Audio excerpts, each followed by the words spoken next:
엄마의 많은 잔소리가 내 속에서 되게 와닿을 때, 진리가 될 때, 그때는 달라지는 것처럼 우리가 알고 있던 것이 오늘 새로워진다면 성령께서 크게 역사하시는 날이 될 줄로 믿습니다. 잘 안 들리나요? 조금 네, 전체 볼륨 조금 올리고 여기도 모니터도 조금만 더 올려주세요. 자, 그렇게 오늘도 이제 7장의 마지막 여행을 떠나보겠습니다. 언제나 그렇듯이 앞에 부분을 또 정리하면서 갈 텐데요. 늘 그런 마음이 있을 거예요. 앞에 거 너무 좀 자주 반복하시는 것 아닌가. 배부른 소리 하지 마십시오. 여러분 제가 만드는 작곡 얘기를 5번, 10번, 15번, 20번 얘기해도 힘들 거예요. 자기 분야가 아닌 것은 들어도 힘듭니다. 그거 다 느껴봤죠? 근데 어떤 분야는 빠를 수 있거든요. 누군가에게 느릴 수 있다는 것에 대해서 그런 마음 갖지 마시고, 중요한 것은 진리가 새롭게 와닿느냐, 내 마음에 막 두근두근 거리는 새 힘을 주느냐, 그것이니까요. 갈망하는 자에게 부어지는 또 천국의 말씀을 사모하십시다. 빵꾸만 갈망하십시다. 예수님을 믿으면 죄에 대해서 해방된다고 배웠습니다. 맞나요? 그래서 많은 새신자들이 이 말씀을 받아들여서 예수를 믿고 새로운 삶이 시작될 거라고 생각합니다. 이 말씀 때문이죠. 읽어봅시다. 시작! 그러나 이제는 너희가 죄로부터 해방되고 하나님께 종이 되어 거룩함에 이르는 열매를 맺었으니 그 마지막은 영생이라. 정말 한 영혼을 구하기 위해서 목사님들이 얼마나 많이 애를 씁니까? 그래서 그리스도가 가져오신 놀라운 생명에 대해서 굉장히 강조를 하고, 이제 막 새로운 삶이, 엄청난 삶이 시작될 것처럼 분명히 얘기를 합니다. 하지만 우리도 느껴본 것처럼 그다지 새로운 인생을 만나볼 수가 없다는 거예요. 긴가민가 합니다. 변한 것 같기도 하고 변하지 않은 것 같기도 하고, 예수 믿기 전과 믿고 난 후의 차이가 말하는 것처럼 그렇게 막 급변의 어떤 역사들이 일어나지는 않는다는 거예요. 동의합니까? 네. 그래서 처음에는 사람들도 좋고 교회도 좋고 내가 마치 착해지는 것 같고, 그렇게 교회를 다니는데 어느 순간 분명히 믿음의 버프가, 새 신앙의 버프가 꺼진단 말이죠. 이거 모니터 조금 더 올려주세요. 꺼지고 나서는 여전히 내가 옛날의 삶으로 돌아가는 것만 같아요. 여전히 예전처럼 죄도 짓고요. 뭔가 예수님을 믿으면 세상, 돈, 권력, 명예 이런 것들을 위해서 살지 않을 것이라고 생각했는데, 결국은 나도 불신자들과 다르지 않게 살아가는 그런 목표를 가지고 있는 것을 자꾸 발견해요. 그래서 여기서 교인들이 두 갈래로 갈린다라고 제가 얘기를 했죠. 하나는 예수 믿어도 별 다른 것이 없더라 하는 부류입니다. 그래서 이런 사람들은 교회를 떠나거나, 기존 관계가 중요해서, 어쩌면 모태 신앙이라서 불신자들과 별로 차이 없는 삶을 살면서 교회를 다니기도 해요. 교회를 떠나거나 별로 세상과 차이 없는 삶으로 다니는 겁니다. 저도 그런 생각은 많이 했어요. 지옥에 대한 세뇌가 있기 때문에 혹시 나갔다가 큰일 날까봐 교회는 나오지만, 하지만 세상 사람들의 목적과 그리 다르지는 않더라는 거예요. 다른 부류는 경건한 부류죠. 끊임없이 회개하며 하나님께 나아가려는 사람들입니다. 아니야, 분명히 새로운 삶이 주어진 됐어. 성경은 그 새로운 삶에 대해서 얘기를 하고 있어. 지금은 내가 문제야. 내가 죄 짓는 것이 문제야. 그러면서 끊임없이 회개하며 하나님께 나아갑니다. 문제는 이 부류의 사람들의 신앙이 너무 무거워요. 그리고 너무 겉으로 경건해 보여서 매력적이지가 않습니다. 믿지 않는 사람들과의 삶의 그 갭이 너무 커 보여서 감히 그리스도라는 기차를 타기도 어렵게 만들어 버린다는 거예요. 그리고 문제는 이런 사람들의 대부분은 정죄에서 헤어나지 못하죠. 자기가 늘 하나님께 부족하다고 생각하는 거예요. 뭐만 해도 부족하다고 생각하는 거예요. 하지만 계속 부족하다고 생각하기 때문에 결국은 이들의 신앙도 결국은 흔들리게 됩니다. 누가 계속되는 신앙 속에서 흔들리지 않을 수 있을까요? 저 한번 보세요. 저 옛날 생각을 해보면 성적인 죄에 정말 많이 회개하고 기도했습니다. 그러다 나중에는 나는 안 되나 봐 라고까지 마음을 먹게 되고요. 이렇게 되면 믿음이 흔들리는 거죠. 앞에서 굉장히 새로운 말씀, 신선한 말씀을 전해도 아니야, 나는 또 소용없어. 결국은 돌아가게 될 거야. 이 정죄는 믿음을 흔들어 버린단 말이에요. 그 믿음이 흔들리니까 저는 내가 구원받은 건 맞을까? 라는 이 의문에서 헤어나올 수가 없었어요. 그리고 문제는 이 본문의 로마의 교인들도 그랬다는 거죠. 계속 죄를 지니까 내가 구원받은 건 맞을까? 내가 예수님 제대로 믿는 건 맞을까? 했단 말입니다. 이런 로마 교인들에게 바울은 첫 번째로 너희가 죄를 지었다고 한들 죄 가운데 사는 것은 아니지 않더냐라면서 자신들의 삶을 진지하게 바라보도록 하였습니다. 읽어봅시다. 시작.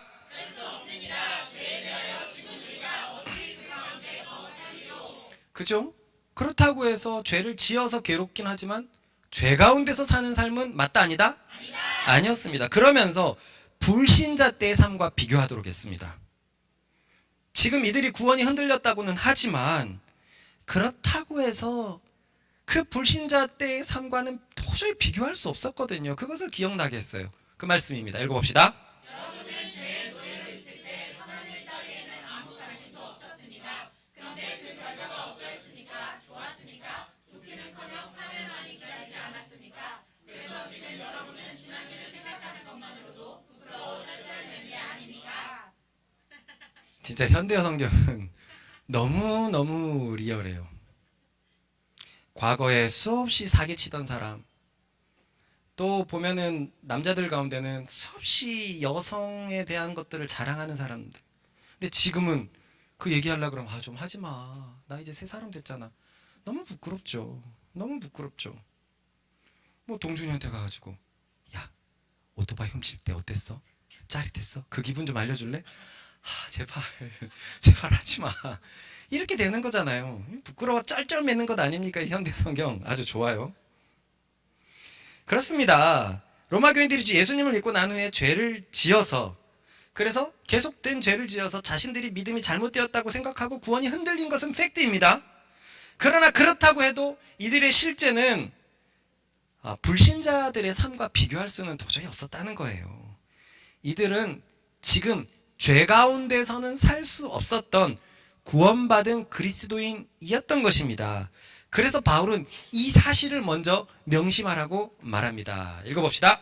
그가 죽으심은 죄에 대하여 단번에 죽으시며 그가 살아계심은 하나님께 대하여 살아계심이니 이와 같이 너희도 너희 자신을 죄에 대하여는 죽은 자요 그리스도 예수 안에서 하나님께 대하여는 살아있는 자로 여길지어다. 이제 이 말씀이 받아들여지십니까? 네. 성덕이가 가끔 굉장히 악한 생각을 하죠. 그렇다고 해서 저는 확신합니다. 죄 가운데서는 살 수 없다는 걸 진짜로 확신해요. 그리스도인들은 이게 안 됩니다. 이게 너무 불편해요. 몸매가 88인데 사사의 옷을 입고 있는 것처럼 너무 불편해요. 뭐 남자들은 별 반응도 없고 내 몸매가 허리가 36인데 30 이 바지를 입는 것처럼 너무 불편한, 맞지 않는 삶인 거예요. 맞지 않는 삶. 이로써 큰 문제는 하나는 해결이 됐어요. 죄로 인해서 괴로워하던 로마 교인들, 믿음이 흔들리던 이 교인들은 구원받은 백성이 분명했습니다. 이들은 예전에 불신자 때처럼 죄 가운데서는 살지 않았으니까요. 정말 이들은 죄에 대하여 죽은 자가 증명된 것입니다. 여러분들도 그런 증거들을 가지고 있습니까? 네, 저도 있습니다. 그러나 문제가 남아있지요. 계속 얘기하지만 좋습니다. 바울님, 우리가 예수님을 믿어서 죄 가운데서 살지 않는다는 것은 이제 알겠습니다. 그런데 어느 정도의 죄를 짓는 이유는 무엇이죠? 우리는 죄에 대해서 해방되었는데 말입니다. 그래서 바울은 왜 죄에 대해서 해방된 우리가 죄의 영향을 받고 어느 정도의 죄를 짓는지에 대해서 말하려고 하는데, 그러면서 시작하는 이야기가 율법 이야기였습니다. 그렇게 율법 이야기를 시작하는 바울은 가장 먼저 우리는 예수님을 믿었기 때문에 율법에 대해서 죽었다는 사실부터 알려주고 있습니다. 읽어봅시다. 시작.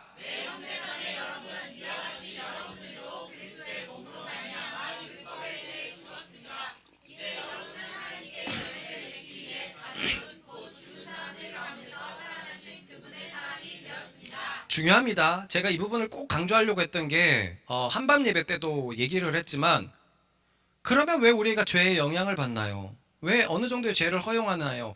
이 얘기를 하기 위해서 율법 이야기를 가져온 것에 대한 그 연결고리가 우리가 서야 돼요. 그 부분을 오늘 좀 잘 짚고 넘어가려고 합니다. 이 말씀에서 보는 것처럼 우리가 율법에 대해서 죽임을 당한 이유는 그리스도의 몸으로 말미암은 것이었습니다. 곧 그리스도께서 당신의 몸에 우리의 죄를 жил머지시고 십자가에 달리심으로 우리를 향한 율법의 요구를 해결하신 것입니다. 이해가 되죠? 그 율법의 요구란 이 말씀대로 살지 못하는 자는 죄인이요 사망에 처한다라는 거예요. 죽음에 처한다라는 거예요. 그런데 이 율법의 요구가 예수님을 믿음으로 인해서 사라졌다는 거예요. 그래서 우리는 율법에 대해서 죽은 것이고요. 한마디로 따라해봅시다. 율법의 요구에 대해서 해방되었다. 전후자로 이렇게 인사할까요? 당신이 진정으로 예수님을 믿는다면 율법의 요구에 대해서 해방되었습니다.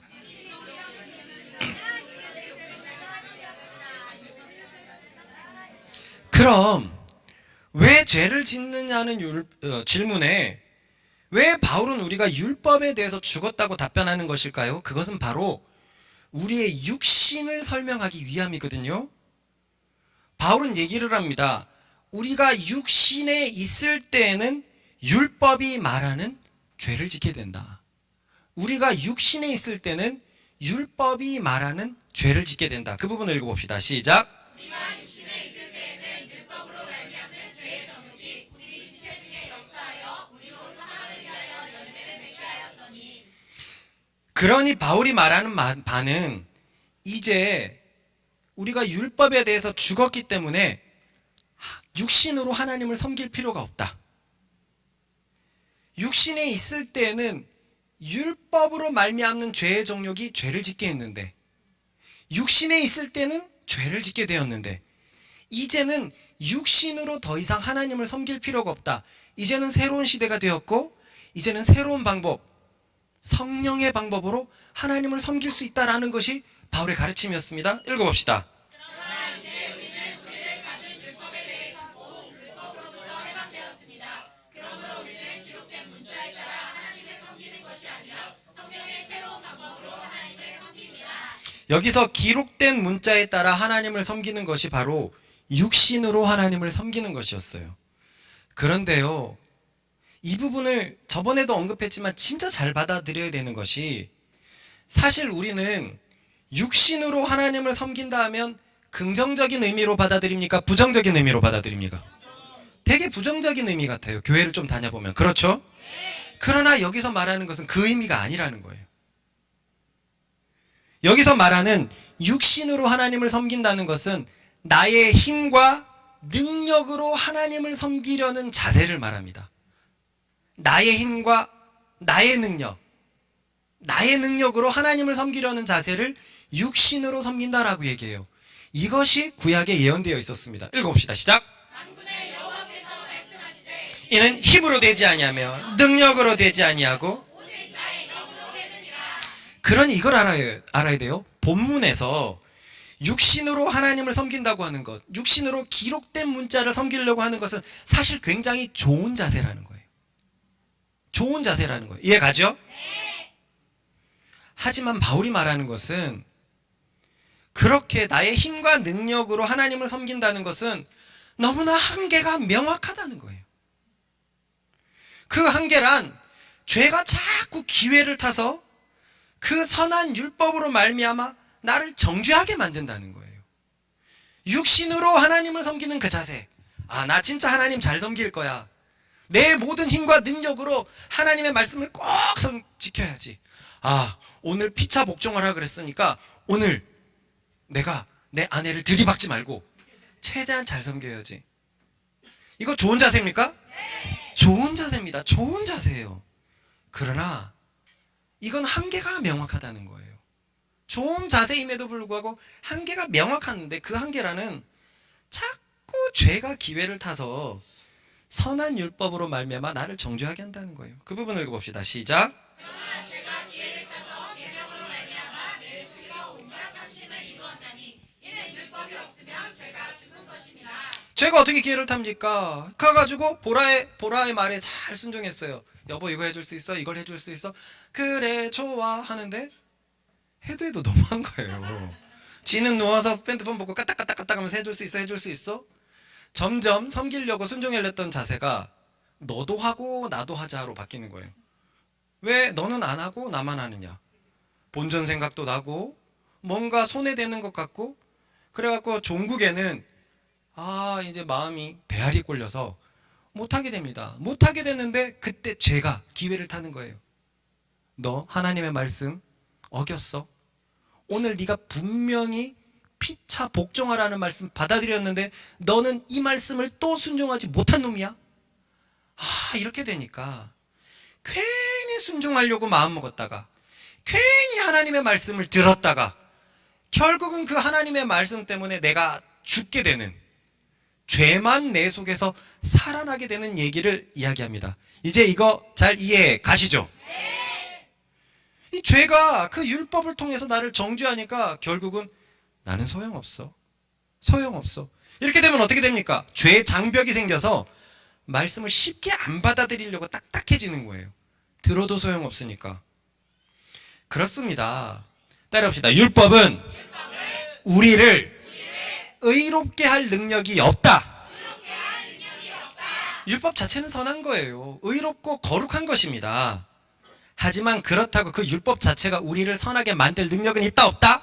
없다. 유대인들은 있다고 생각했지만 없다라는 것을 명확히 하면서 그 선한 율법의 기능은 그저 죄를 정하고 무엇이 죄인지를 알려주고 그리고 하나님의 율법마저 이용한다면 대체 죄가 얼마나 나쁜 것인지 율법이 죄를 고발하는 거예요. 그 부분을 읽어봅시다. 이로부건대 율법은 거룩하고 계명도 거룩하고 그러므로 선하도다. 그런즉 선한 것이 내게 사망이 되었느냐? 그럴 수 없느니라. 오직 죄가 죄로 들어가기 위하여 선한 그것으로 말미암아 나를 죽게 만들었으니 이는 계명으로 말미암아 죄로 심히 죄되게 하려 함이라. 율법은 의롭게 할 능력이 있다 없다? 그저 율법은 고소합니다. 봐, 죄가 이렇게 나쁜 놈이야. 나는 정말 선한 것인데 죄는 나마저 하나님의 말씀마저 이용했어. 우와, 저 죄 뭐야? 하면서 죄를 심히 죄되게 하는 것이 율법의 기능이에요. 우리는 왜 내 힘과 능력으로 온 힘을 다해서 하나님의 말씀을 순종을 하려고 하는데 왜 결국은 정죄에 빠지게 되는 것일까요? 그리고 대체 왜 죄는 이렇게 쉽게 하나님의 율법을 이용할 수 있는 것일까요? 그것은 우리의 육신이 죄 아래 팔려 있기 때문입니다. 읽어봅시다. 시작. 우리가 율법을 신령한 줄 알거니와 나는 육신에 속하여 죄 아래에 팔렸도다. 여기에 굉장한 주제가 있죠. 우리가 예수님을 믿고 죄에 대하여 해방되었다고 하더라도 우리의 영혼의 집인 육신은 죄의 종이 되어 있다는 거예요. 원어로 보면 죄의 종이 되어 있다라는 단어거든요. 우리의 육신은 죄의 종이 되어 있다는 거예요. 그러니 우리의 마음으로 아무리 하나님의 말씀을 지키려고 해도 타락한 우리의 육신이 그것을 회방하는 겁니다. 우리의 힘과 능력으로 곧 우리의 의지로 하나님의 말씀을 지키려고 하는 것은 분명히 선한 자세입니다. 하지만 그것은 불가능한 일이었던 거였어요. 왜냐하면 우리의 마음과 우리의 육신은 나라는 하나를 이루고 있기 때문이었어요. 이해가 갑니까? 네. 내 육신은 죄 아래 팔렸는데 그 내 육신도 결국은 나기 때문에 내가 선한 것을 하려고 할 때 또 악한 나가 회방하는 것이었죠. 그러니 우리는 하나님의 말씀을 순종할 수 없었던 거예요. 아까 나온 것처럼 우리의 힘과 능력으로 하나님의 말씀을 섬긴다는 것은 육신으로 하나님을 섬긴다는 것인데 그 육신이 이미 죄에 팔렸으니 그게 어떻게 선한 결과를 가져오겠냐는 거죠. 바로 이 사실을 하나님의 말씀을 너무나 지키고 싶었던 경건한 바울이 하지만 정작 말씀의 성취는커녕 정죄만 받고 있던 그 바울이 깨닫게 된 것입니다. 저는 이 부분이 최고로 할렐루야 나오는 구절이에요. 저는 이 부분에 대해서 바울이 먼저 이 경험을 하고 이 진리를 가져온 것에 대해서 진짜 1000년 동안 박수 칠 수 있어요. 이건 영혼을 결정지는 것이기 때문입니다. 그 바울이 이것을 깨달았습니다. 읽어봅시다. 내가 행하는 것을 내가 알지 못하노니 곧 내가 원하는 것을 행하지 아니하고 도리어 미워하는 것을 행함이라. 만일 내가 원하지 아니하는 그것을 행하면 내가 이로써 율법이 선한 것을 시인하노니 이제는 그것을 행하는 자가 내가 아니요 내 속에 거하는 이니라. 우리는 담에색 전에 바울을 잘 알고 있습니다. 그는 참으로 하나님에 대하여 마음이 특심했던 자입니다. 그렇기 때문에 정말로 율법을 잘 지키고 싶었을 거예요. 하지만 그 결과는 본절이 말하는 대로였습니다. 원하는 것은 행하지 않고 곧 율법을 하나님의 법을 순종하는 것은 아니하고 미워하는 것 곧 율법을 지키지 않는 것을 행하는 자기 자신을 자꾸 목도하는 거예요. 그래서 바리새인의 율법으로 승점제를 통해 가지고 다른 것으로 채웠다고는 하나 자신의 그 영혼이 깨끗한 그게 있었겠습니까? 분명히 경건한 바울은 이게 아닌데 계속 늘렸을 거예요. 그래서 장로들이 유선이 가르쳐 준 대로 깨끗하게 해서 그 다음에 또 뭐 하겠습니까? 또 하나님의 말씀을 지키려고 하는데 또 안 돼요. 또 회개하고 반성하고 또 승점제로 돌아가고 끊임없이 이런 삶인 것입니다. 왜 나는 정말 하나님의 말씀을 잘 순종해서 정말 하나님의 종이 되고 싶은데 왜 이게 안 되는 거지? 도대체 다윗은 어떻게 한 거야? 분명히 이러한 엄청난 고통과 탄식 속에 있었을 것이라고 확신합니다. 그러니 지금 요 바울이 말하는 대로 율법은 자꾸 더 고귀해집니다. 점점 율법을 붙잡으려고 해도 잡힙니까? 더 안 붙잡히니까 이 율법은 더 고귀해져요. 이것이 바로 내가 이로써 율법이 선한 것을 시인한다라는 그 표현입니다. 그리고 그 율법 앞에서는 나는 죄인으로만 계속 드러날 뿐이에요. 얼마나 괴로웠을까요?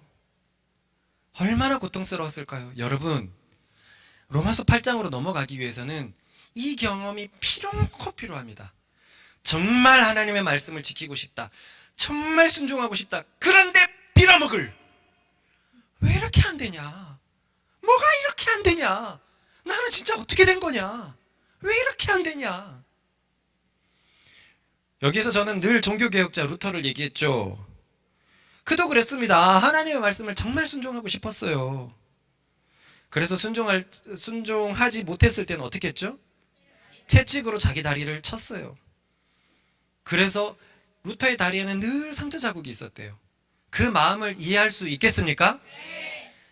채찍할 때마다 뭐 했겠습니까? 십자가 앞에 나가서 회개를 부르짖었습니다. 그리고 다시는 이러지 않을 것이라고 그리스도의 보혈을 덮어달라고 했어요. 그런데 어김없이 죄를 짓는 거예요. 어김없이 남을 판단하고 어김없이 정욕이 끌어오르고 그래서 어쩔 때는 너무 채찍질하다가 기절까지 할 정도로 그는 하나님의 말씀 앞에 진심이었습니다. 하지만 그 진심은 정죄만 가져왔다는 거예요. 그 엄청난 진심은 결국 너는 율법에 완전하지 못한 자, 너는 율법을 어긴 자, 이것만 가져왔다는 거예요. 그런데 바울이 마침내 깨달아 버린 겁니다. 이거는 안 되는 거였구나. 이건 안 되는 거였구나. 내 속에, 내 육신 속에 죄가 있구나. 그래서 안 되는 것이었구나. 그리스도의 피로 내가 완전히 새로 거듭나였어도 내 육신은 죄의 노예가 되어 있구나. 이 사실을 깨달아 버렸어요. 정말 고민했던 바울, 정말 하나님께 울부짖었던 그 바울, 그래서 정죄가 쌓였던 바울은 왜 안 되냐고, 왜 구약이 저 위인들은 되는데 안 되냐고 구약 성경을 그렇게 보다가 마침내 육신이 타락하여서 버려졌다는 것을 성령께서 깨닫게 하신 것입니다. 그래서 바울이 외칩니다. 아, 그렇다면 죄를 행하는 것은 내가 아니다. 내 속에 거하는 죄다. 내 속에 거하는 죄가 율법을 순종 못하게 하는 것이다. 이 깨달음이 얼마나 컸는지, 이것이 얼마나 중요했는지 바울은 거의 같은 내용을 한 번 더 반복합니다. 읽어봅시다. 시작.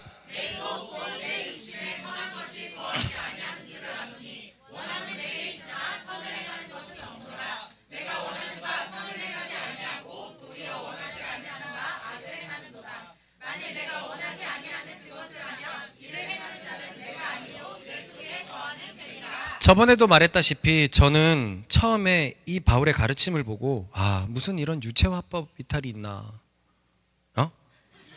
유체 이탈 화법이 있나 그만큼 엉뚱했어요. 어처구니가 없었습니다. 바울이 나의 경험을 이야기하고 있는데 어떻게 하는 건데, 그럼 뭔데 문제가? 그건 네가 한 게 아니야. 네 속에 죄가 한 거야. 본인이 죄를 분명히 지어놓고 자기 속에 죄가 했다니요? 무슨 이런 망언이 있죠? 하지만 저는 이제 이런 바울의 말을 이해하기 시작했습니다. 그가 하나님의 말씀을 얼마나 지키고 싶었는지, 그것을 위해서 얼마나 애를 썼는지, 그러다 마침내 알아낸 것, 자신의 힘으로, 자신의 능력으로는, 곧 육신으로는 그것이 불가능하다는 것을 알아냈고, 그 이유는 자신의 육신이 죄의 종으로 팔려 있기 때문이라는 것을 알게 되었다는 거죠. 제가 이렇게 바울을 이해하는 이유는요, 바울만큼 제가 하나님의 말씀을 순종하고 싶었는지는 몰라도 저도 정말 하나님의 말씀을 순종하고 싶었기 때문입니다. 특히 성적인 죄가 그러했거든요. 정말 장담하건대 1000번 이상 회개했어요. 이거 아마 이 설교 한 10년 전에도 1000번 이상 했다고 했거든요. 얼마나 많이 했겠습니까? 내 평생에. 진짜 마음의 의지와 결의를 얼마나 다졌는지 모르겠습니다. 그러나 늘 패배했습니다. 좀 되는 것 같다가도 늘 패배해버렸어요. 그래서 저는 이 죄에서 마침내 떨어질 수 없다고 생각했어요. 난 이 부분에 뭔가 잘못됐다. 고장이 나 있다. 너무 고장이 나서 난 매우 위험하다. 구원이 흔들리고 있고, 구원을 못 받았을지 모르겠다.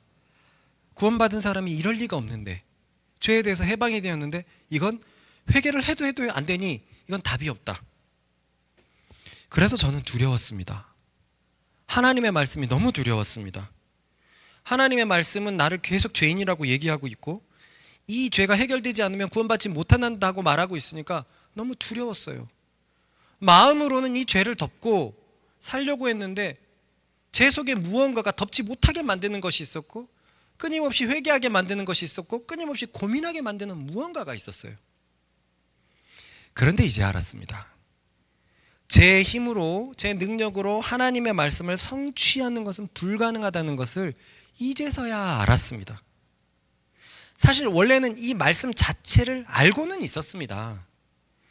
그러나 그것이 정확히 무엇을 의미하는지는 몰랐었어요. 그러나 이제 확실히 알게 된 게 있어요.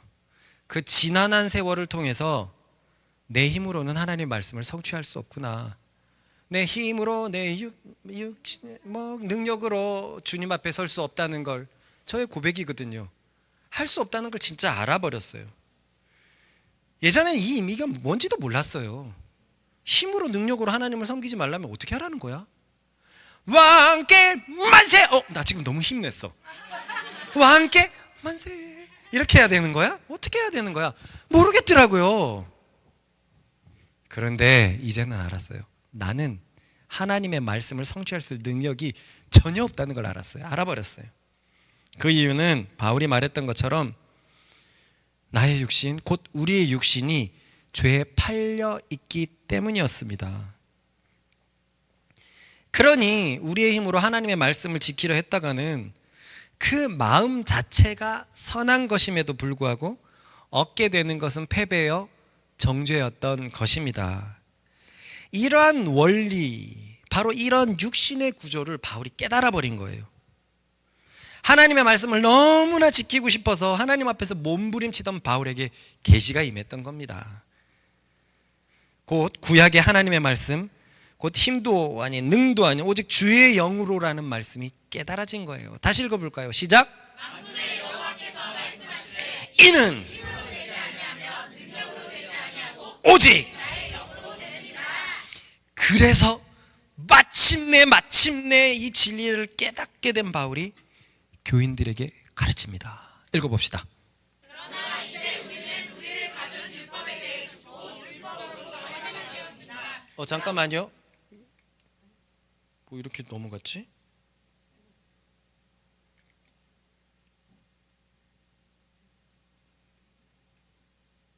실장 6절이 없는데 다음에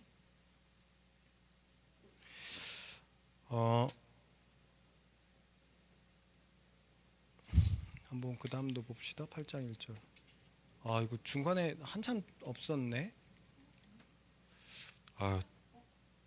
내가 보냈니? 스가랴 다음에 7장 21절인데 우리 다 같이 7장 21절을 찾아봅시다. 보냈었어? 7장 21절을 한번 읽어보겠습니다. 시작. 그러므로 내가 한 법을 깨달았노니 곧 선을 행하기 원하는 나에게 악이 함께 있는 것이로다. 보세요. 우리 육신은 선하지 않아요. 나라는 얼마나 진심으로 준비했을까요? 근데 어쩌라고요? 안 되는 걸. 지금 뭐라고 얘기하냐면요, 한 법을 깨달았다라는 거예요. 깨달았다. 이 원리를 깨달아 버렸다. 그 원리가 뭐냐면 내 속에, 저를 보세요, 선을 원하는 나도 있고 내 속에 악을 원하는 나가 함께 있다, 공존한다는 것을 깨달아 버렸어요. 곧 그리스도를 믿어도 성령이 우리 속에 오셨어도 혹 성령으로 충만하여도 내 속에는 선을 원하는 나와 악을 원하는 나가 함께 있습니다. 이게 진짜 너무나 명백하게 써 있는 말씀인데 진짜 우리 잘하면서 이 말씀 잘 못 들어봤죠.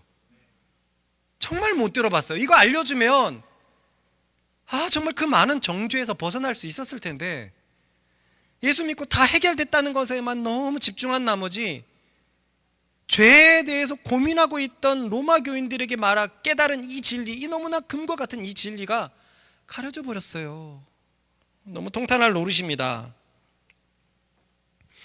그럼 여기서 선을 원하는 나는 누구일까요? 네, 바로 우리의 마음입니다. 이 마음은 우리의 영과 혼을 얘기하기예요.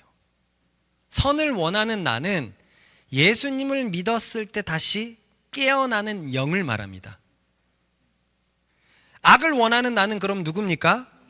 앞에서 본 것처럼 죄에 팔린 육신이에요. 됐나요? 네, 읽어봅시다. 시작.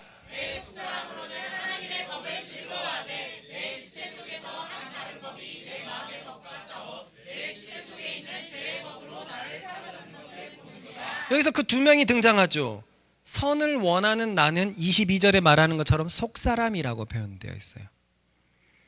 그런데 악을 원하는 나에 대해서는 내 지체 속에, 몸 속에 다른 법이 몸에 있다라는 것을 이야기하고 있어요.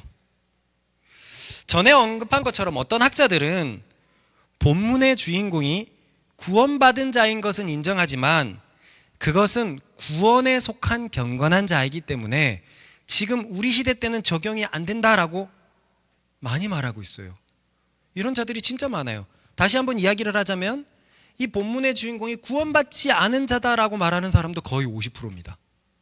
희한하죠? 선을 이렇게 원하는데. 그것은 이제 논하지 맙시다. 자, 그러면 구원받기 원하는 구원받은 자라고 말하는 학자 중에서도 더 많은 자가 이것은 경건한 구약의 유대인들을 말하는 것이지 우리에게 적용되는 것이 아니다라고 얘기를 하고 있어요. 도대체 왜 이럴까요?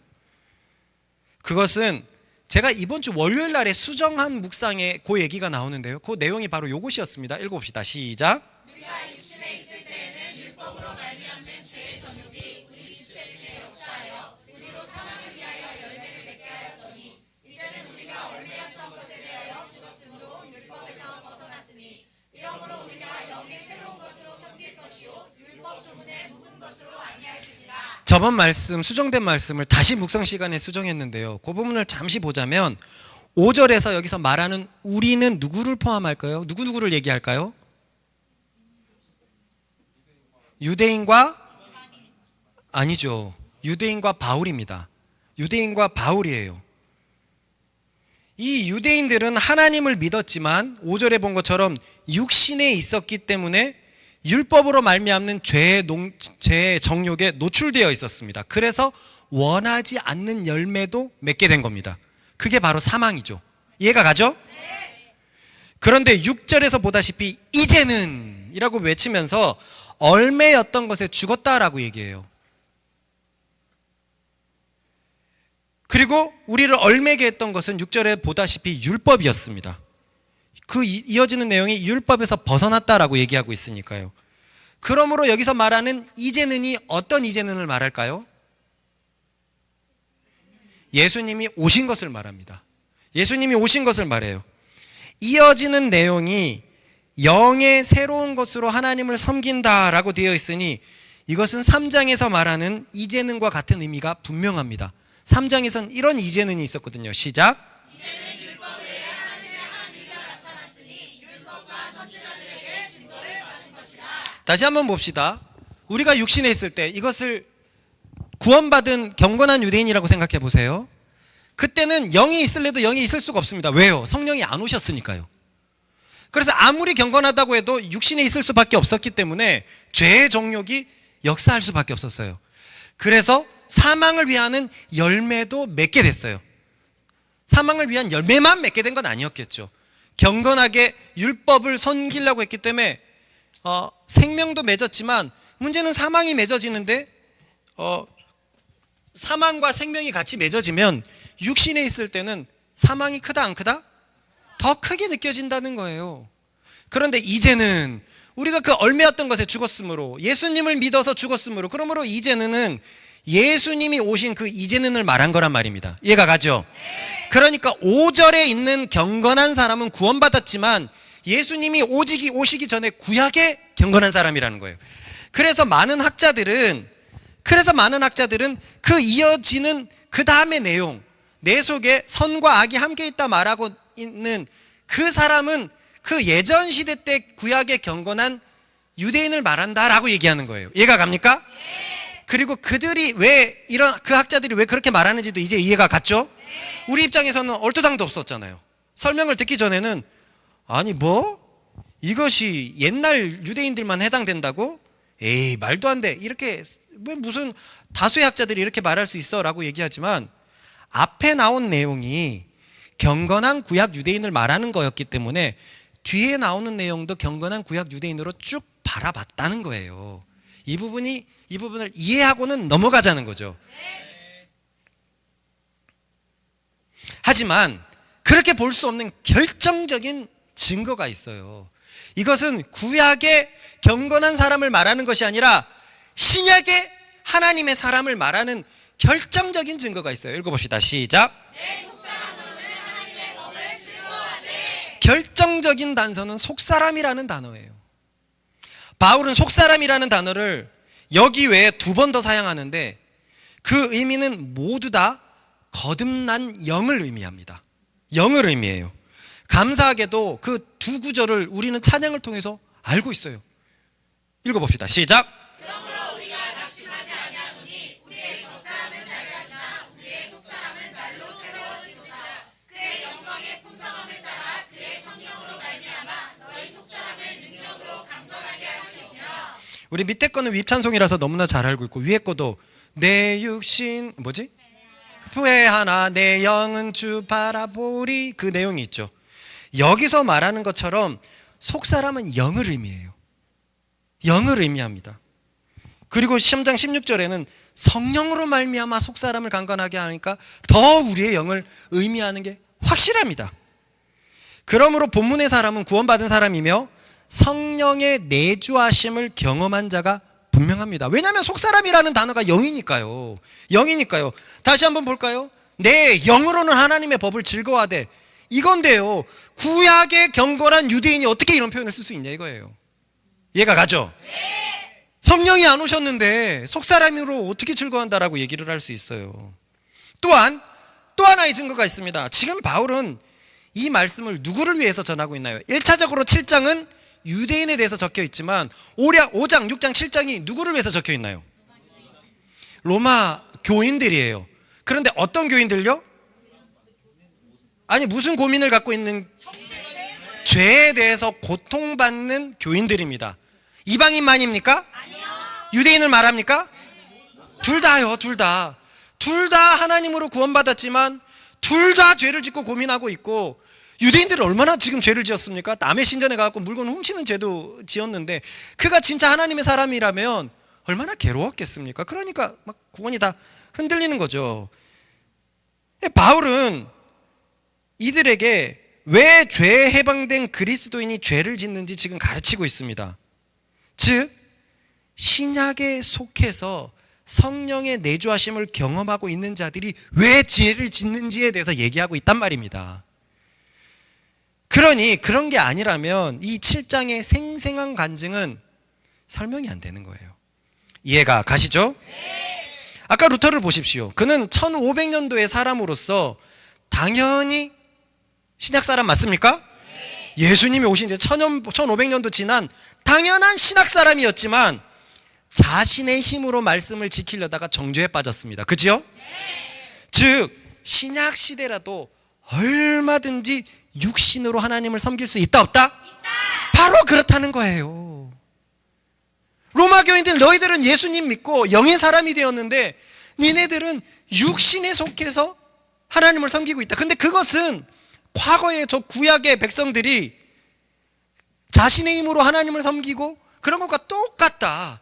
그러니까 무겁고 눌리고 정죄했는데, 그런데 이제는 그리스도가 오셨고 그리스도가 죽으심으로 죄를 해결하면서 당신의 영을 보내주셔서 새로운 시대가 되었는데 왜 영의 새로운 방법으로 하나님을 섬기지 않고 여전히 타락한 육신으로 하나님을 섬기려고 하느냐? 그 타락한 육신에는 죄가 있기 때문에 니네가 아무리 하나님을 섬기고 있어도 죄를 지을 수밖에 없는 거다.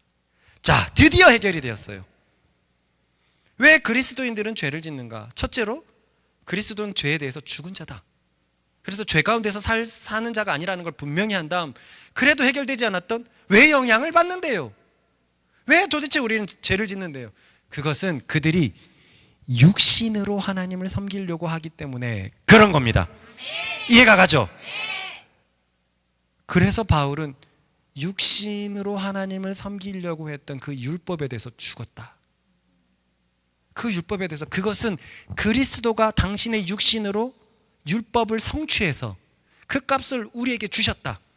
육신으로 율법을 성취해가지고 살려고 하는 것은 그리스도께 성취했고, 그래서 우리가 그리스도를 믿음으로 우리는 율법에 대해서 죽어버렸다. 그런데 너희가 왜 그렇게 괴로웠느냐? 너희 힘으로 육신으로 하나님을 섬기려고 했기 때문에 그 타락한 육신을 가지고 악을 원하는 나를 가지고 계속 하나님을 섬기려고 했기 때문에 그 마음은, 그 중심은 선한 출발이 있었다고 하더라도 불가능한 일이었다. 그 얘기를 하고 있는 것입니다. 그렇습니다. 바울은 새 언약의 그리스도인의 구조에 대해서 말하고 있습니다. 그리스도의 피로 새롭게 지어졌다고 해도 그 속에는 악을 원하는 나가 함께 있다는 것이고, 그 악을 원하는 나는 말씀에서도 보다시피, 그 전 말씀에서도 이제 볼 말씀에서도 보다시피 선한 나와 싸워서 죄의 법으로 사로잡아가는 거예요. 그 말씀입니다. 읽어봅시다. 시작. 내 속사람으로는 하나님의 법을 즐거워하되 내 지체 속에서 한 다른 법이 내 마음의 법과 싸워 내 지체 속에 있는 죄의 법으로 나를 사로잡게 내 영은 하나님의 법을 즐거워하지만 과거의 경건한 유대인들은 영이 죽은 채로 자신의 힘으로써 하나님을 즐거워했지만 이제는 우리는 완전히 다른 사람이에요. 영으로 하나님을 즐거워하지만 문제는 내 지체, 내 몸, 내 몸에 있는 다른 법이 그 내 마음의 법, 진짜 내 속사람의 법, 영의 법과 싸워서 죄의 법으로 나를 사로잡아 끌고 가는도다. 그래서 바울은 다음과 같이 절망적인 탄식을 내뱉고 있는 겁니다. 읽어봅시다.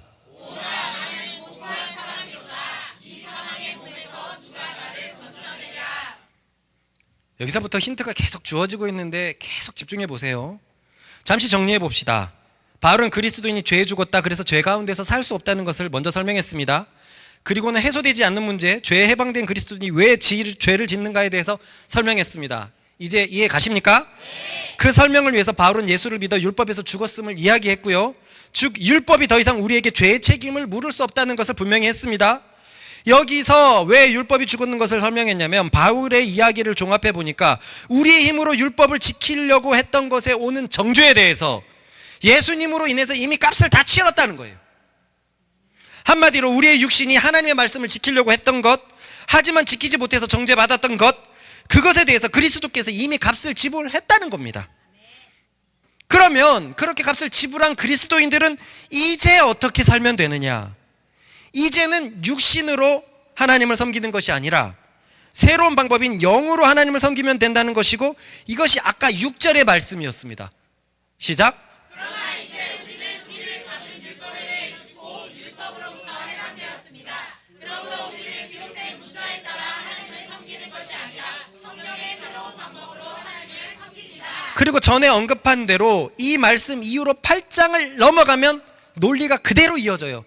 성령의 새로운 방법으로 섬길 것이라. 시작. 그러므로 읽어요. 그리스도 예수 안에 있는 자에게는 결코 정죄함이 없나니 이는 그리스도 예수 안에 있는 생명의 성령의 법이 죄와 사망의 법에서 너를 해방하였습니다. 너희는 율법에 대해서 죽었어. 육신으로 율법을 성취하려는 것은 그리스도 가셨고 그가 죽으심으로 그걸 우리가 가져왔어. 그래서 너희는 그를 믿음으로 율법에 대해서 죽었어. 그러므로 이제 너희는 그리스도 예수 안에 있는 자에게는 결코 정죄함이 없어 라고 넘어가면 저번에 말한 것처럼 자연스러운데, 문제는 꼭 하나는 짚고 가야 되거든요.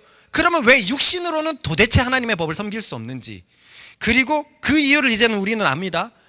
육신이 죄에 팔려버렸기 때문이에요. 바울은 이것을 자신의 생생한 경험을 통해서 아주 여러 구절을 통해서 설명했습니다. 이것을 깨닫는 것은 영으로 살아가는 것에 매우 중요했기 때문이에요. 자, 이제 새로운 시대가 열렸다는 건 알았어요. 또 이 새로운 시대가 열렸기 때문에 꼭 알아야 되는 것은 육신으로는 하나님의 법을 순종할 수 없다는 것을 또 분명히 알면 알수록 영으로 살려고 애를 쓸 것이기 때문에 그렇습니다. 그죠? 요것을 해야 돼라는 것도 중요하지만 이것을 하면 죽어. 절대 안 돼. 요것에 대해서 자각을 해도 이것을 하는데 큰 동기부여를 받습니다. 맞죠? 그래서 우리의 힘으로 할 수 없다는 것을 바울은 그동안 설명했습니다. 곧 우리 속에 선을 원하는 나와 악을 원하는 나가 공존한다는 것이죠. 저는 이것을 깨닫는 것이 8장으로 가는 하나의 열쇠라고 하였습니다. 자, 그럼 다음 열쇠를 찾아봅시다. 그것은 다음 두 구절을 깊게 바라볼 때 알 수 있어요. 시작. 오라 나는 공고한 사람이로다. 이 사망의 몸에서 누가 나를 건져내라. 우리 주 예수 그리스도로 말미암아 하나님께 감사하리로다. 그런즉 내 자신이 마음으로는 하나님의 법을 육신으로는 죄의 법을 섬기노라. 내 힘으로는 하나님 말씀을 섬길 수 있는 게 안 되는구나. 내 육신에 죄가 있구나. 이게 첫 번째 열쇠예요. 이 마음에 강력하면 강력할수록 내 힘을 내려놓고 성령을 의지하게 되기 때문이죠. 맞죠? 이게 하나의 열쇠예요. 자기 자신에 대해서 잘 아는 것, 육신에 죄가 있기 때문에 내 힘과 내 능력으로는 절대로 안 되는 것, 깨달으면 깨달을수록 성령을 더 의지하기 때문에 이것은 8장으로 가는 첫 번째 열쇠입니다. 두 번째 열쇠는 여기 나와 있는데요. 아리송하죠? 저는 그동안 24절과 25절 사이의 간극을 도대체 이해할 수가 없었어요. 어떻게 24절에서 절방적이다라고 이야기했던 사람이 아무런 설명 없이 갑자기 감사하다는 거예요. 갑자기 감사하다는 거예요. 이것은 저뿐만이 아니라 학자들에게도 오랜 질문거리였습니다. 그래서요, 진짜 웃기게도 많은 학자들이 25절이 잘못 배치되었다는 거예요. 그런 학자들은 25절은 23절 뒤로 들어가야 된다. 그리고 24절이 뒤에 나와야 된다라고 얘기합니다. 이상하게도 이렇게 말하는 학자들이 꽤 많아요. 자유주의 학자들이 좀 대체로 그러는데 많아요. 그리고 어떤 학자들은 25절을 도저히 이해할 수 없어서 저거는 원래 없는 거다. 초대교회가 추가해 놓은 거다. 그런데요, 발견되는 4번 족족족족 전부 다 25절이 있어요. 그게 거짓말인 거예요. 말도 안 됩니다. 이 25절이 후대에 끼워 넣었다면, 아니 24절에서 8장 1절로 넘어가는 건 어떻게 설명이 될 건데요? 읽어봅시다. 시작.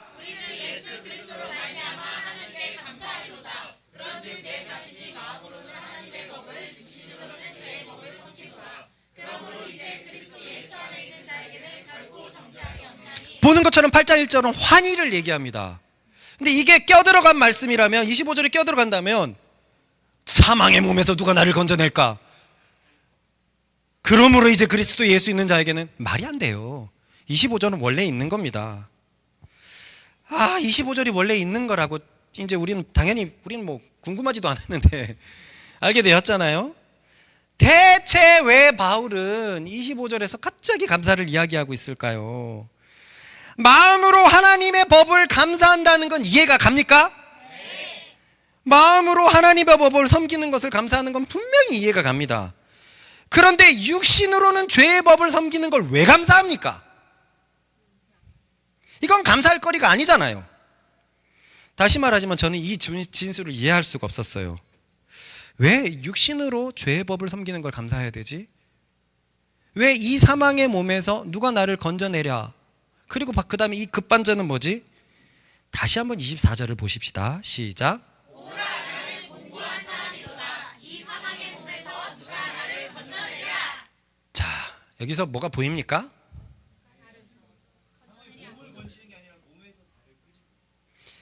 바울이 정말 절망하고 있는 건 무엇입니까? 자신의 인생, 자신의 삶입니까? 이 구절을 가만히 보면은요, 바울이 정말 절망하고 있는 건 사망의 몸입니다. 자신의 신앙에 대해서 절망하고 있는 것이 아니라 육신에 팔린 사망의 몸에 대해서 너무 안타까워하고 있는 거예요. 우리는 그동안 너무나 오랫동안 이것을 우리의 신앙에 대한 탄식이라고 보았는데, 아니요, 바울이 24절에서 엄청난 탄식을 내뱉고 있는 것은 아담이 선악과를 따먹어서 우리의 몸이 사망의 몸이 되었다는 것에 대해서 지금 탄식하고 있는 겁니다. 그렇습니다. 이것은 충분히 공감 가능합니다. 우리 속에 악을 원하는 나가 있다는 사실이 알게 됐을 때 얼마나 절망스러웠을까요? 정말 하나님을 잘 섬기고 있었던 바울이 성경 말씀에 깨달아 성령이 지혜와 계시를 주니까 자기 속에 죄가 있는 걸 알게 됐어요. 절망스럽습니까? 절망스럽죠. 끊임없이 나를 죄의 법으로 사로잡아가는 사망의 몸에 있다는 것에 대해서 절망스럽죠. 그래서 바울은 이 몸에서 구원받는 날을 고대했던 것입니다. 그러니 24절 자체는 자신의 인생에 대해서 괴로움을 표현하는 것이 아니라 죄에 내어준 육신에 대해서 큰 안타까움을 표현하고 있습니다. 그것을 전제로 24절, 25절을 다시 한번 봅시다. 시작. 오라 나는 곤고한 사람이로다. 이 사망의 몸에서 누가 나를 건져내랴. 우리 주 예수 그리스도로 말미암아 하나님께 감사하리로다. 그런즉 내 자신이 마음으로는 하나님의 법을, 육신으로는 죄의 법을 섬기노라. 잘 집중하세요. 24절 마지막 문장이 뭐였습니까? 그전에요. 누가 나를 건져내랴. 그리고 이어지는 게 그러므로 감사하리로다. 우리 주 예수께 감사하리로다. 누가 나를 건져내라 라고 얘기했는데 감사를 표현합니다. 그 감사의 대상인 누가가 누굽니까? 그리스도로 말미암는 하나님입니다. 우리 주 예수 그리스도로 말미암아 하나님께 감사하리로다. 나는 지금 사망의 몸에 있고 이 사망의 몸에서 벗어날 수 없어서 절망적인데 누가 나를 이 사망의 몸에서 건져낼까? 그러므로 정말 감사하는데 예수 그리스도로 말미암는 하나님께 감사한다라는 이 의미는 그분이 이 사망의 몸을 가지고 사는 절망적인 인생에 대해서 세기를 열어놨다는 것일까요? 아닐까요? 세기를 열어놨다는 거예요. 세기를 열어놨다는 겁니다. 그 세길이라는 것은 이제 자신은 마음으로는 하나님의 법을 섬기기 때문이라는 거예요. 자, 보세요. 에이, 그래도 육신은 죄의 법을 섬기잖아요. 그렇다고 해도 우리의 마음은 하나님을 섬깁니다. 에이, 우리는 죄에 너무 노출되어 있잖아요. 그래도 우리의 영은 계속 하나님을 섬깁니다. 저는 아무리 회개를 해도 죄를 짓는단 말이에요. 그러나 우리의 영혼은 하나님을 섬깁니다. 저는 저의 해결되지 않는 죄 때문에 구원받는 것도 의심이 든다고요. 감사하십시다. 우리의 영은 언제나 하나님을 섬깁니다. 그동안 우리가 고통받아 왔던 것을 역으로 생각해 봅시다. 우리가 고통받아 왔던 것은 무엇이었나요? 아무리 하나님의 말씀을 지키려고 해도 쌓이는 건 죄인 것 같고, 그래서 정죄를 받는 게 너무나 고통스러웠습니다. 맞습니까? 네. 지금 로마 교인들이 지금 이 문제에 노출되어 있죠? 그런데 바울은 뭘 감사합니까? 아무리 정죄가 쌓이더라도 육신이 죄의 법을 섬기는 것과는 상관없이 별개로 새롭게 된 우리의 마음은 계속 하나님을 향하고 있다는 거예요. 내 속사람은 육신의 어떤 정죄와 비방에도 불구하고 하나님의 법을 섬기고 있더라는 것입니다. 자요, 이걸 우리는 경험적으로도 알고 있어요. 정죄 받는 것도 경험적으로 정말 많이 알고 있죠. 그러나 그 정죄 속에서도 내 속사람이 하나님을 섬기는 것도 경험적으로 알고 있어요. 우리가 신앙을 포기하고 싶고 하나님을 포기하고 싶을 때가 얼마나 많았나요? 나는 안 되는 것 같고 다른 사람은 잘 되는 것 같고 나만 늦춰지는 것 같고 그래서 내려놓고 싶을 때가 얼마나 많았나요? 그런데요, 그런 마음을 가질 때면 어김없이 뭔가 오뚜기처럼 내 속에서 나를 세우는 것이 있었습니다. 한 번, 두 번은 설 수 있는데 아무리 망하는 과정 속에서도 뭔가 내 속에서 희망을 노래하는 존재가 있더라는 거예요. 성덕이가 빚사건이 일어났을 때, 야, 나는 이혼당하고 홍대 어디 저기 옥탑방에서 그러다가 술 먹다가 죽겠구나라고 했을 때도 분명히 장담하는데요.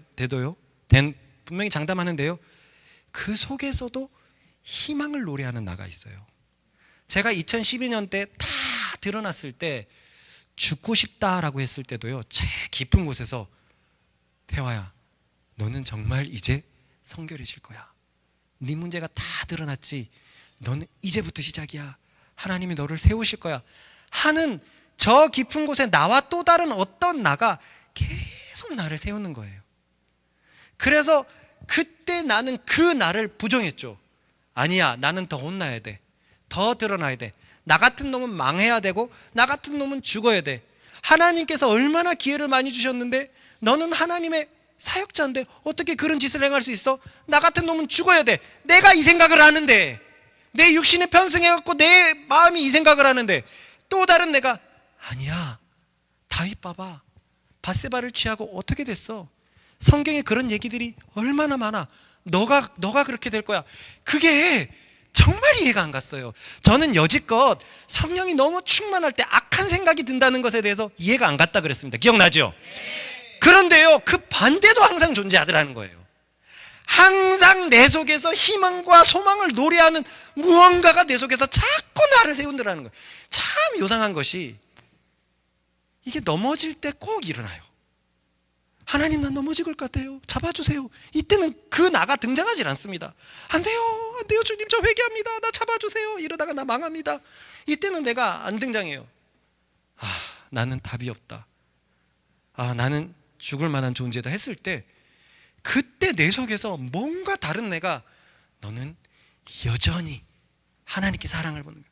내 속에서 들리는 하나님의 그 음성이 내가 너를 사랑한다. 태화야, 내가 너를 사랑한다. 그때 계속 되는 거예요. 여러분, 이 경험이 있습니까? 왜 그럴까요? 왜 내 속에 무너지지 않는 나가 있을까요? 예수를 믿고 내 영이 깨어났고 내 영이 하나님의 영과 하나가 되어서 그 성령이 내 속에 내주하심으로 아주 보배로운 것이 내 속에 있으므로 우리는 망하지 않는 존재가 되었습니다. 읽어봅시다. 시작. 안 줬다고? 아이 참. 자, 따라해봅시다. 우리가 이 보배를 질그릇에 가졌으니 이는 심히 큰 능력은 하나님에게 있고 우리에게 있지 아니함을 알게 하려 함이라. 제가 읽을게요. 우리가 사방으로 우겨쌈을 당해도 쌓이지 아니하며 답답한 일을 당하여도 낙심되지 아니하며 박해를 받아도 버림받지 아니하며 거꾸러뜨림을 당하여도 망하지 아니하고 우리가 항상 예수의 죽음을 몸에 짊어짐은 예수의 생명이 또한 우리 몸에 나타나게 하려 함이라. 선을 원할 때는 악이 기승을 부린다고 생각을 하고 힘들어했는데요, 가만히 보니까 더 강한 내가 있었어요. 악으로 치닫는 것 같은데 더 강하게 나를 붙잡아서 내 삶을 진지하게 돌아보니 계속 하나님으로 서갑게 만드는 무언가의 다른 나가 있었다는 것입니다. 그러니 바울은 이 얘기를 하고 있어요. 내 육신이 타락한 것은 너무나 절망적이고 슬픈 일이지만 그리스도로 인해서 내 영이 거듭났다는 것은, 그래서 내 영이 성령과 한 영이 되었다는 것은 너무나 감격스럽다는 거예요. 바로 8장에 이런 말씀이 있거든요. 따라해봅시다. 성령이 친히 우리의 영과 더불어 우리가 하나님의 자녀인 것을 증언하시나니. 그래요. 우리의 영의 성령이 계속 하나님의 영인 것을 증언하세요. 죄를 지어가지고 구원이 흔들리는 것 같지만 불신자의 삶과 달랐던 건 어디에 있습니까? 성령이 내 속에서 역사하고 있었던 것입니다. 순간 죄를 지어서 나는 뭐가 잘못되었다라고 얘기했지만 죄 가운데 살 수 없었던 이유가 무엇입니까? 나에게 능력이 있습니까? 아니요.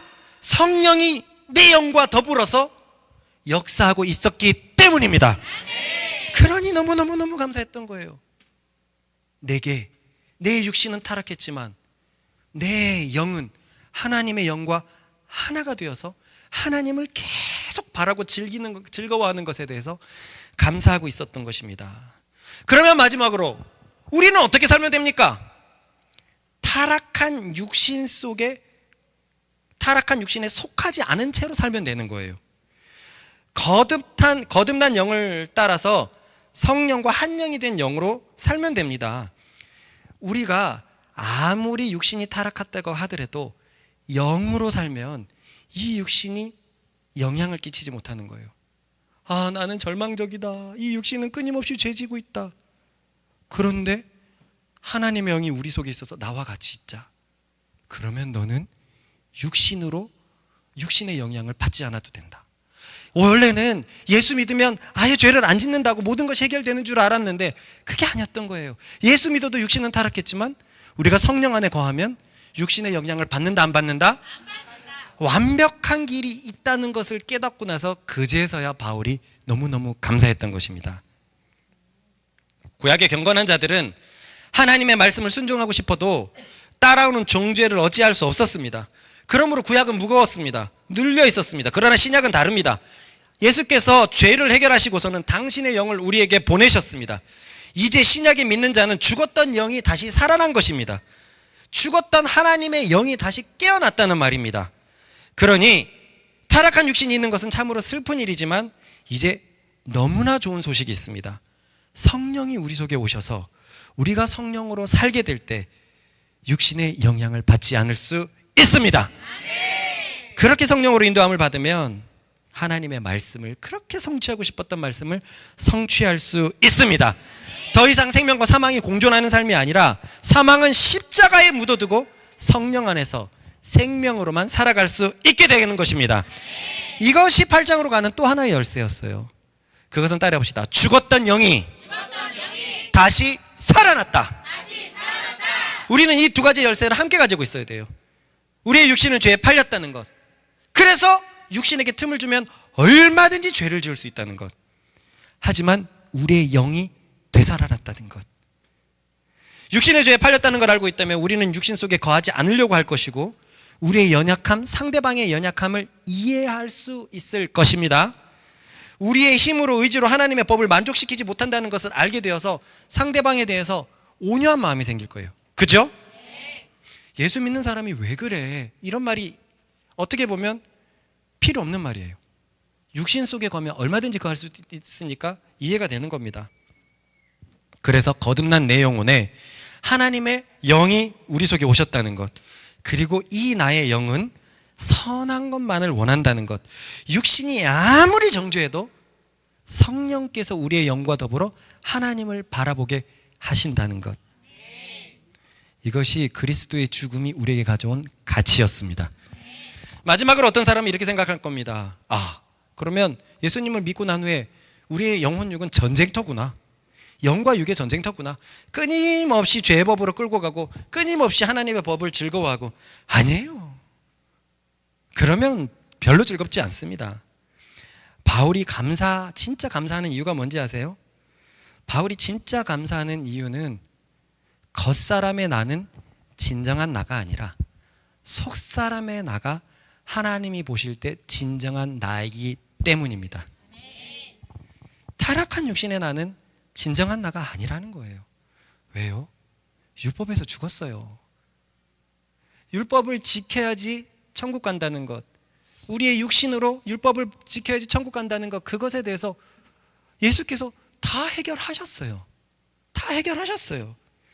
겉사람은 이제 타락하고 그건 우리의 진정한 내가 아닙니다. 하나님의 형상으로 회복된 우리의 영이 진정한 나이란 말입니다. 그러니 죄를 짓는 건 내 속에 죄다라고 얘기하는 거예요. 그래서 어떤 의미에서는 저는 이런 생각도 들어요. 우리도 사실 전혀 죄를 지을 수 없어요. 그게 그리스도인의 본질입니다. 본질이에요. 그리스도인이라는 자체가 그래요. 영에 속해서 항상 있기 때문에 할 수 없어요. 하지만 죄를 짓는 것은 이 육신의 나가 나를 잡아당기는 건데, 바울의 표현대로 육신의 죄가 죄를 짓게 만든다는 거예요. 본질은 아예 죄를 지을 수 없는 존재라는 거예요. 이게 어떤 의미인지 아시겠습니까? 비록 진정한 나, 곧 영이 거하는 집이 타락했다고는 하지만, 그거는, 그 타락한 거는 어제까지나 내가 아니라 나의 집이에요. 나의 집입니다. 겉사람입니다. 겉사람은 후패하고 낡아지는 것이고 벗어버릴 거예요. 진정한 나는 내 속에 있는 내 영혼, 하나님을 성령과 함께 바라는 내 영혼이 진정한 나인 것을 받아들이시기 바랍니다. 그러니 내가 산 영이 되었다, 나는 영의 사람이다, 이것이 바울의 감사의 이유였습니다. 이 말은 전쟁터 속에서 내 혼이 영과 육 중에서 선택해야 된다는 말이 아니라 선을 원하는 내가 진정한 나라는 거예요. 그러니 어찌 감사하지 않을 수 있습니까? 이것을 믿음으로 받아들인다고 생각을 해보세요. 이 진리를 진짜 받아들인다고 생각해 보세요. 그건 내가 아닌데, 이게 난데, 이게 성경 말씀입니다. 우린 아담이 선악과를 따먹고 하나님의 영상이 죽었어요. 영이 죽었어요. 그게 우리예요. 창세기 1장에 우리의 육신은 흙입니다. 흙에 뭐를 부었죠? 생명. 영이 우리예요. 영이 우리예요. 타락한 육신의 껍데기는, 죄가 머물러 있는 건 우리가 아니라는 거예요. 이 사실을 그대로 받아들이면 이게 얼마나 든든합니까? 순간 육신에 속하여서 죄를 짓더라도 주님 죄송합니다, 저건 내가 아닌데, 저건 내가 아닌데, 성령과 함께하는 것이 있는데 이게 난데. 학생이 학생이라는 정체성을 깨닫는 거 굉장히 중요하죠. 자식이 자식이라는 정체성을 깨닫는 거 굉장히 중요합니다. 그리스도인의 정체성이 뭡니까? 죄에 대해서 죽었다, 우리의 영이 나이다, 이것이 그리스도인의 정체성입니다. 죄에 대해서 죽었고 하나님에 대해서 사는 자로 여길지어다, 그것이 바로 그리스도인입니다. 저를 보니 확실합니다. 저의 인생에 부침이 있었어도 솔직히 저는 선을 항상 더 원했고 항상 선을 원한 증거가 있습니다. 저는 악한 대로 살고 싶지 않았어요. 죄를 짓고 싶지 않았어요. 선을 원하는 증거가 제 속에 훨씬 더 많습니다. 저의 부침은 육신 속에 거한 죄가 문제였지 저의 진짜 나는 문제가 없었어요. 그 나는 항상 성령님과 함께하여서 나를 선한 길로 이끌었습니다. 그 나는 성령님과 한 영이기 때문입니다. 여러분, 이것이 그리스도가 우리에게 가져오신 죽음의 가치였습니다. 우리의 죄를 깨끗게 하신 것뿐만이 아니라 죽었던 영을 되살리셔서 거기 성령을 보내셨고 그 성령으로 하여금 어떠한 상황에서도 끊임없이 하나님을 바라보게 하는 것, 나의 진정한 자아가 끊임없이 하나님을 바라보도록 예수께서 그렇게 하셨습니다. 그래서 8장에 있는 그 그리스도인의 삶이 모든 그리스도인들이 누려야만 되는 삶인 거예요. 여러분, 꼭 누리게 되는 우리들 되십시다. 주의 한번 힘차게 외치고 우리 같이 기도하겠습니다. 주여!